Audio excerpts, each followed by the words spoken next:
Muli mutya abali ku channel yaffe eyitibwa LN256. Olunaku olwaleero njagala tutunuulire engeri gy'okolamu amanda. Amanda ge batera okukola mu lusennyente. Olwo lw'olaba tutunuulire amanda gano ki ky'oyongeramu okugafuula amanda amalungi. Kusookera ddala amanda ago malungi nnyo, gakekkereza. Bw'obeera ng'obadde oguzeeyo amanda matonotono ogattirako amanda ago, emmere n'ebeera ng'ejja bulungi, kwe ggamba okekkereza.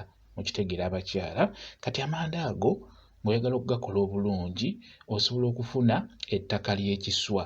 Ekiswa ekyo ettaka ly'otemako n'obeera ng'ogatta mu lusennyente olwo, n'obeera ng'okola bw'otyo nga bw'olaba n'obitabulatabula, oba n'ofuna amasagente.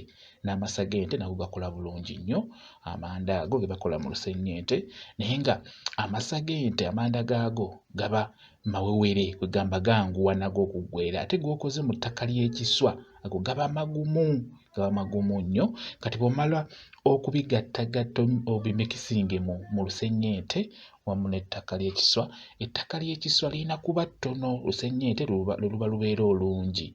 Bw'omala bulungi obitabulatabula n'olaba nga biyidde bulungi, ettaka eryo nga byetabudde bulungi, tandika okubeera ng'ogawumbawumba amanda ago nga bw'olaba nga bwe kiri mu kukolebwawo. Beera ng'ogakola bw'otyo, oganyigaanyiga, oganyigiranyigirira mu ngalo, ng'ogakola bulungi nga bw'olaba ago egakoleddwa. Kati ago gakoleddwa mu ttaka ly'ekiswa. Ettaka ly'ekiswa nkugambye ddungi nnyo. Bw'oligatta mu lusennyente olwo okolamu amanda amagumu obulungi ennyo. Amanda ago gakekkereza.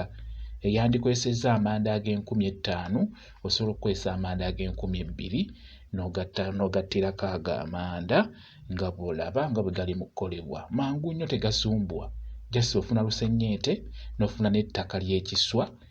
Ate ettaka ly'ekiswa ofuna ttono, olusennyente luba lusinga obungi. N'oyiwamu amazzi n'otabula olusennyente n'ettaka eryo ery'ekiswa n'obitabulatabula bulungi n'otandika okugakola nga bw'olaba. Gagenda kuba gakwanguyiramu abakyala n'oba opangisa osobola okugakola bulungi nnyo. Kati nga bw'ogalaba gaago gamaze okukala bulungi. Kati eryo ly'olaba erya bbulaaka ennyo, eryo liba likoleddwa mu lusennyente wamu n'obusabwente. Liryo ly'olaba eribeera erya bbulaaka ennyo, liba likoleddwa mu busabwente wamu n'olusennyente.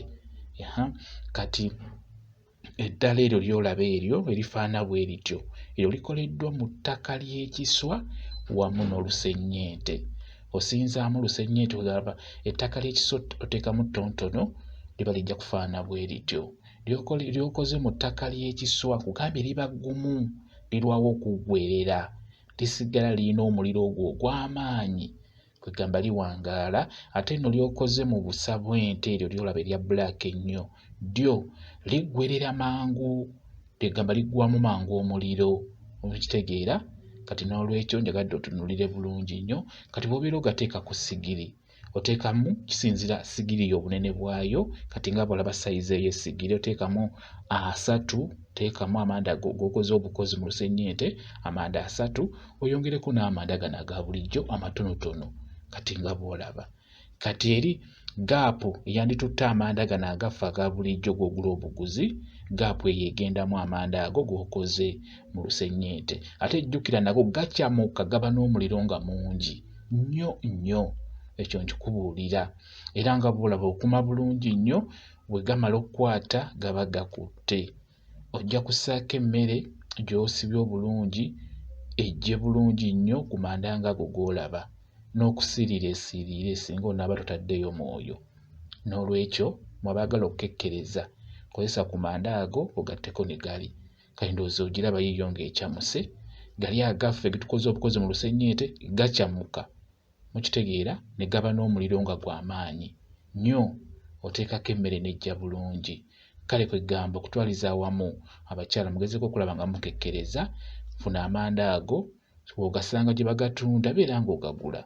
Ndowooza buli limu bayinza oditunda nga 10 oba 2 oba ne bagatta 3, bwe batyo balina engeri gye bagatundamu. Ate ekirala mangu nnyo okukola. Singa oba ofunye olusennyente bulungi nnyo n'ofuna n'ettaka eryo ery'ekiswa, bw'osanga ekiswa just otemako waggulu, ettaka eryo libeerako ng'ojja okola amanda go.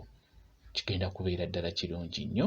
Njagadde nkibalage bw'otyo osobola okukola amanda ago ge bakola mu lusennyente ne gakuyamba bulungi nnyo okukekkereza n'oba nga ssente tezigenda nnyingi mu kugula amanda ago ge tutera oggula obuguzi gye batunda amanda.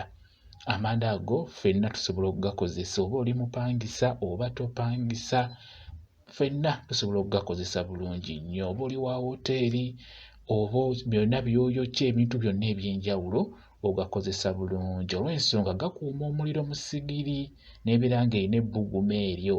Era bw'obeera oyagala ggwe omukyala ng'oyagala tugeze kuboobeza mmere ya mwami wo awo gennyini nga bw'ogalabye mu ssigiri ogattirako bugattizi n'obikkako evvu era gakuuma omuliro munda. Mu vvu omwo ebbugumu ne libeeramu ng'emmere eno gy'oli mu kuboobeza ng'efuna bulungi ebbugumu. Kyekyo kye njagadde obbalaga, subira mukyetegereza bulungi nnyo. Mwebale kubeera ku channel yaffe eyitibwa LN256, mugende mu maaso n'ogyegattako, kigenda kubeera ddala kirungi nnyo. Mubeere bulungi, mweraba.